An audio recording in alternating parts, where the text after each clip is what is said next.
आज आम्ही निघालो होतो सिंधुदुर्गातील हरकुळ खुर्द या गावात मासेमारीचा एक वेगळा अनुभव घेण्यासाठी. हिरव्यागार वाटांमधून चालत आम्ही पोहोचलो गणेश काकांच्या घरी. गणेश काकांनी आमचं मनापासून स्वागत केलं आणि गप्पांच्या ओघात त्यांच्या मासेमारीच्या अनुभवांविषयी पण सांगितलं. जवळपास निम्म्या वयस्कर लोकांना म्हणजे ज्यांना नदीमध्ये जाऊन मासेमारी करणं शक्य नाही अशा लोकांना प्रत्येकाला एवढे एवढे का असणार माशांचा सीझन असतो. म्हणजे असं काय नाही की बाबा 3 महिने त्यांना मासे मिळतात. ज्यावेळी भरपूर पाऊस पडतो किंवा मासेमारीला अनुकूल स्थिती 10 तारीखला गुरुवार होतो. ह्या 10 तारीखला जुलैच्या. त्यांना विचारा किती गर्दी होती ती. म्हणजे मी ज्यांना फोन केले ना ते लोक हजर झाले होते. ज्यांना सर माशांची खाण्याची इच्छा आहे आवड आहे त्याला या दिवशी तोंडाला पाणी सुटणार. पण ते प्रत्येक जण काय जाऊ शकत नाही ना त्यांच्याकडे किंवा नदीत जाऊ शकत नाही. मग हे बिचारे यांना समजा एवढे मिळाले तर हे सगळ्यांना थोडं आपले आणि यांची तुम्हाला आता अपेक्षा विचार बघितलात ना.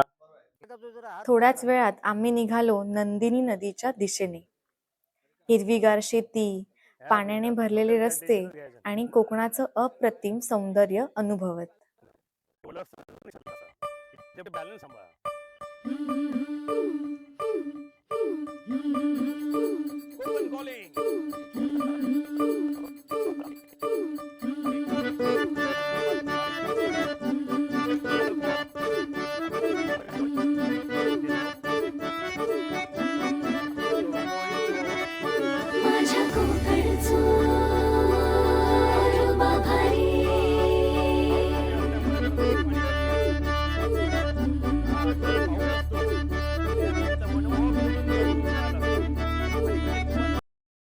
नदीकाठी पोचल्यानंतर गणेश काकांनी आम्हाला क्यू पद्धतीने मासे कसे पकडतात हे प्रत्यक्ष दाखवलं.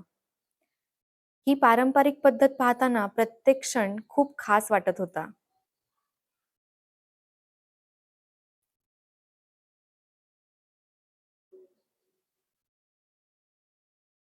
ही आहे क्यू, कोकणातील पारंपरिक मासेमारीसाठी वापरलं जाणारं एक आगळं वेगळं साधन. क्यू बांबूच्या किंवा रानातील मजबूत वेलींनी हाताने विणली जाते. ती बनवण्यासाठी खूप कौशल्य आणि संयम लागतो. क्यूचा आकार असा असतो की तिचं तोंड अरुंद आणि आतला भाग रुंद असतो. नदी किंवा ओढ्यातील पाण्याच्या प्रवाहात ती योग्य ठिकाणी बसवली जाते. पाण्याच्या प्रवाहाबरोबर मासे क्यूच्या आत शिरतात, पण आत गेल्यानंतर तिच्या रचनेमुळे त्यांना पुन्हा बाहेर पडता येत नाही. या पद्धतीमध्ये कोणतेही मोठे जाळे किंवा यंत्र वापरले जात नाही. त्यामुळे नदीचं नुकसान होत नाही आणि ही मासेमारी पर्यावरणपूरक मानली जाते. आजच्या आधुनिक काळातही कोकणातील काही अनुभवी मासेमार ही परंपरा जिवंत ठेवत आहेत. अनेक पिढ्यांपासून चालत आलेलं हे ज्ञान म्हणजे कोकणाच्या संस्कृतीचा एक अमूल्य वारसा आहे. कोकण कॉलिंगच्या पहिल्याच बॅचमध्ये आम्हाला ही अनोखी क्यू मासेमारी जवळून अनुभवता आली. अशीच हरवत चाललेली कोकणातील परंपरा तुमच्यापर्यंत पोहोचवण्याचा आमचा छोटासा हा प्रयत्न आहे. गणेश काकांचं हे खास कौशल्य आणि तंत्रज्ञान पाहून आम्हाला सर्वांना त्यांचा खूप हेवा वाटला आणि आजच्या या जगात आधुनिक यंत्रालाही लाजवेल असं त्यांचं बनवलेलं खास तंत्रज्ञान यामुळे आम्ही सर्व चक्क झालो होतो.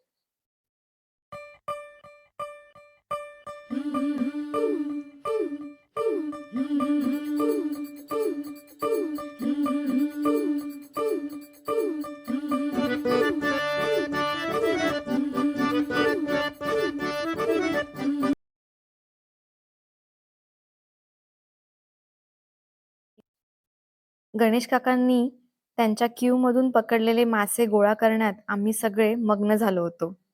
त्यांच्या या पद्धतीचा आम्ही सर्वजण मनापासून एन्जॉय करत होतो. जो कार्यक्रम म्हणजे साधारणतः 15 वर्षापासून चालूच आहे आणि ही पारंपरिक करमणूक म्हणून ही चालू ठेवलेली आहे. बाकीचे लोक असायचे पण ते आता हे असले कार्यक्रम सगळे सोडले. असे टेम्पररीच मासे पकडतात. तर आता नाही म्हटलं तरी 60-62 वर्ष आहे. तो कार्यक्रम माझो अजून चालू असतो. जीव म्हणजे प्रकार ह्यो असं हे आपले झाडांचे वाशे मध्ये ह्याची आपले ब्रिजची कशी पेंदा असतात मध्ये प्लेयर उभे केलेले असतात ते सपोर्टला. त्याच्यावरती एक लांबल्याचं कसो एक आडा तो म्हणजे आम्ही हॅलो वासो म्हणता त्याला. त्याच्यावर उभे वाशे, त्याच्यावर टाळ घालणे आणि त्याच्यावर दगड वगैरे ठेवून टाळे घालून त्या सगळा रेवाळून घेणे म्हणजे वाळू टाकून. आणि ते टोके